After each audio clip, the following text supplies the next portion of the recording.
In this video, we are going to discuss about the concept of radius of gyration. As shown in this figure, consider a rigid body of mass capital M which is rotating about an axis passing through point O and perpendicular to its plane. Therefore, according to the definition of moment of inertia, the moment of inertia of this body we can write it as I is equal to summation I is equal to 1 to n mi Ri square. Now, if this whole body is replaced with a particle of the same mass m and it's kept at a radial distance, say k, from the axis of rotation in such a way that the moment of inertia of this particle will remain same as that of this body, then this k, that is the radial distance, is called as radius of gyration of the body. Therefore, from this figure we can write moment of inertia I is equal to mk square, where k is the radius of gyration. Therefore, we can write radius of gyration k is equal to root I, that is moment of inertia of the body, upon m. Its SI unit is meter and dimensional formula for the radius of gyration is L raised to 1. From this we can say that radius of gyration gives us idea about distribution of mass of a body about given axis of rotation.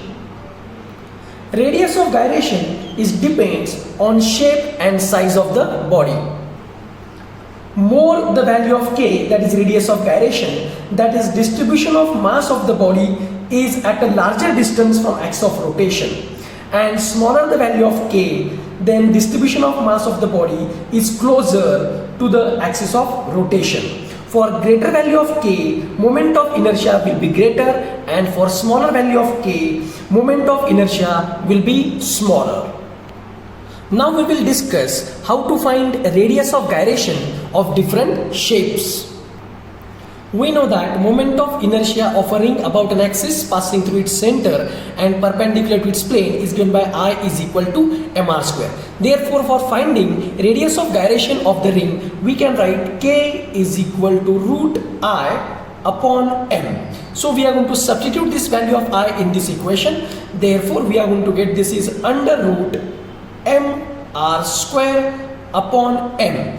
Therefore, we are going to get k is equal to under root r square. Therefore, k is equal to r. This is the radius of gyration in case of ring. That is distribution of mass about given axis of rotation. Now, in case of disk, moment of inertia of a disk about an axis passing through its center and perpendicular to its plane is given by I is equal to mr square by 2. Therefore, radius of gyration of the disk we can write k is equal to root I upon m. That is equal to under root mr square upon 2 divided by m. Therefore, k is equal to under root r square upon 2. Therefore, k is equal to r upon root 2. This is the equation for radius of gyration of the disk, which tells us about distribution of mass of the disk about given axis of rotation. Now, in case of rod, moment of inertia of a rod about an axis passing through its center of mass and perpendicular to its length is given by I is equal to ml square by 12. Therefore, radius of gyration k is equal to root I upon m, that is equal to under root ml square upon 12 divided by m.